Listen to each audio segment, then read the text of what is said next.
Reproducing a 100-year-old molding? Not a problem.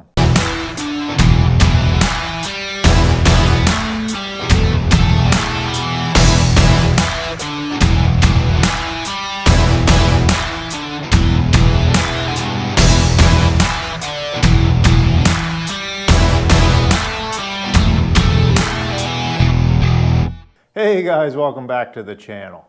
So I have kind of a unique project for you guys today. Something I do a couple times a year. I get called on to reproduce old molding. So where we are here in Eastern PA, we've got a lot of old homes. Around here we call them Victorian style homes. They're the most common. And they have a lot of really neat external millwork and internal millwork for that matter. Just really custom stuff that you just don't see in modern homes today. So a lot of times what I'll have is somebody doing a renovation, either interior or exterior, where they have exterior damage, and they want to preserve the original look of their home. Well, you can't go to Lowe's and buy that. This is thick. This is about 7/8 thick. Don't mind the wood filler on my hands. That's from another project. And it's totally custom. You're just not going to find that off the shelf anywhere. And they didn't want to use something that they could find off the shelf because it just wasn't going to match. It was going to look ridiculous. So they reached out to me, brought me a sample. I said, sure, no problem. So we're going to get into how I actually reproduce this exactly in a couple minutes. The first thing we got to do, we got to go down to the other building and we got to pull out the stock and get it up here so we're ready to machine it. So I got a full house in here right now. I'm pretty stocked up on wood, which is good and bad. It's nice to have selection. It's nice to have stuff in stock ready to sell, but I was originally thinking I was going to have to use 5/4 material for this job because it's a little bit thicker. And the only problem is the 5/4 are way back there on top of those walnut slabs, and I'd really have to do the forklift shuffle.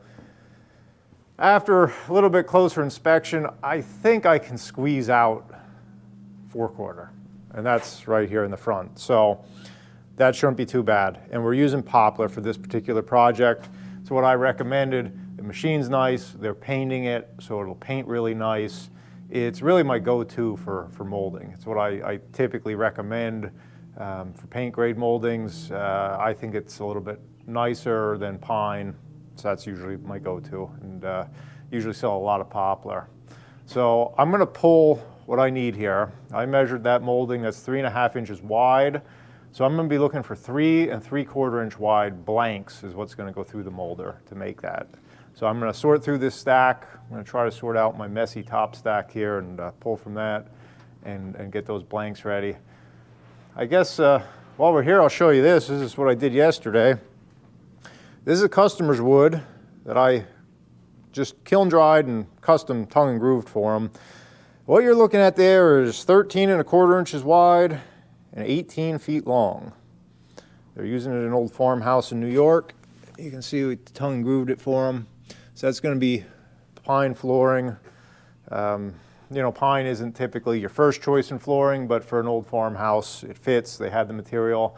They're going to be able to lay it in one long span. So that's a pretty neat project. I got more of it up at the other building, but this long stuff we had to store down here. So it's not every day you run 13 inch wide by 18 foot long, so I figured I'd show you that while I'm at it.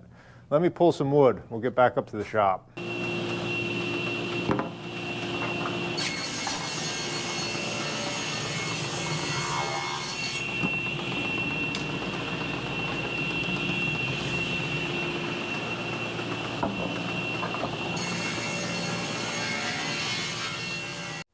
So I ripped my blanks on the straight line rip saw there to 3 3/4 inches, and this top one is a pine piece. I always take a kind of a junky board to do my setup, especially this is a new profile for me.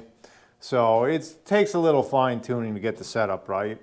So I usually try to use something typically pine for that, and then got a couple pieces of poplar. This is a very small order. It's only a couple pieces. They just need a little bit to replace around a window. So how do you even begin to replace something like this? Well, I've got lots and lots of different molding knives, shaper cutters, router bits. So when somebody brings me a sample like this, that's always my first stop, is I look at it and I kind of try to figure out, do I have anything that I can reproduce this in-house? Sometimes I can, you know, either I have something that's close enough that we can get it done, or I can use a combination of different things, you know, shaper, router, different details to get it done. In this case, the answer was no. I didn't have anything close enough. This is kind of unique, and we just couldn't get there with stuff I had on hand. So then I call up my secret weapon. I have a company that makes molding knives for me, which I can tell you guys who they are because, well, it's no secret, and they do great work for me. Moldingknives.com. They're out of Canada. It's actually Woodmaster Tools of Canada. Craig there is excellent. I've been dealing with him for years. Great service. I've dealt with other companies where you wait for stuff and they promise you something and it doesn't come. And I've never had that problem with this company. That's why I deal with them. So I give them a recommendation. Like I said, moldingknives.com. You can check out their website. They're a wealth of information. So what I do in this case, when I'm going to have custom knives made, I'll take a little 1-inch cross section of this. I'll stand it on edge on a piece of paper and I'll trace it as detailed as I possibly can. Sometimes this is tough. I've had people bring me kind of half-rotten stuff that you really have to kind of fill in the gaps and be careful. But if you can get them an accurate drawing, cross-section, and scale it, I'll have to put in a couple key dimensions. They can reproduce it in a CAD file, and you know, this is the end result. This is the pair of top knives, and you know, that's going to be a perfect match. I got them backwards. You can see how that's going to fit there perfectly. So they really do an excellent job, and they've done me well for years. Now, the downside is, as you can imagine, these two little pieces of steel here are not cheap. So kind of the deal with this situation is the customer foots the knife cost. A lot of the things I do, the knife cost is on me, tongue and groove, stuff like that. It's just kind of a consumable. The odds of me ever using this profile again, probably slim to zero. So I have the customer cover the knife cost, and then I store the knives. So if they ever need it again, I can reproduce it for them. So it's a one-time cost. And in this case, I was trying to help the customer out since this is a really small order, and to absorb that knife cost over a small order kind of makes it pricey. I had the undercutters that are going to cut this bottom bevel. So I'm using my knives on that. So that saved them, honestly, like 180 bucks. So I'm flexible. I like to help my customers out whenever I can. So that helped make this more reasonable for everybody. So that's the deal with the knives. It's a really nice service that through the power of the internet, I can send them a measured drawing and they can send me this and we can reproduce a 100-year-old molding. So it's just kind of a really neat thing.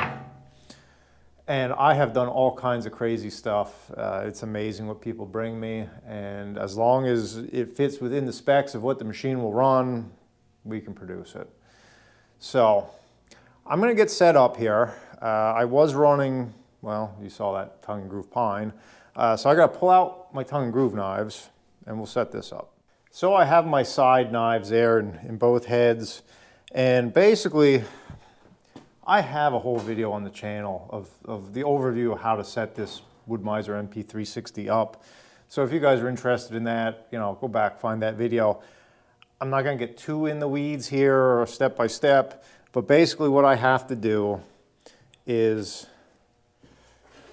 take these side heads, drop them in, use the shim packs to get this to where it needs to be. I'm going to use a little cut off of this as my template for setting up, and I'll set my 2 side heads, I'll set my fences, I will start running a piece through, I'm going to stop it.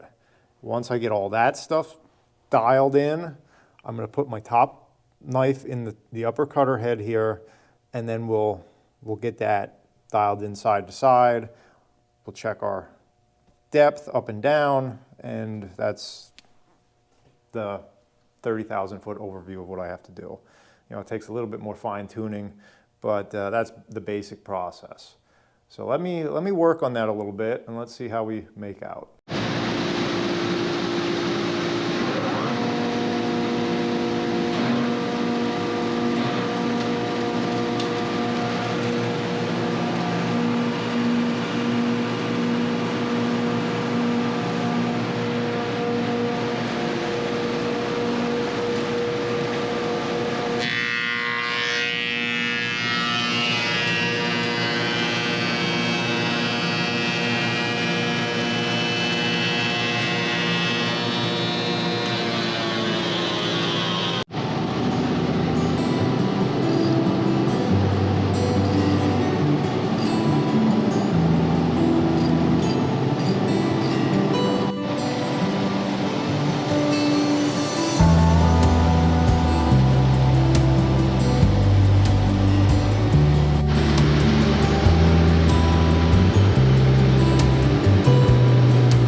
So how do we make out?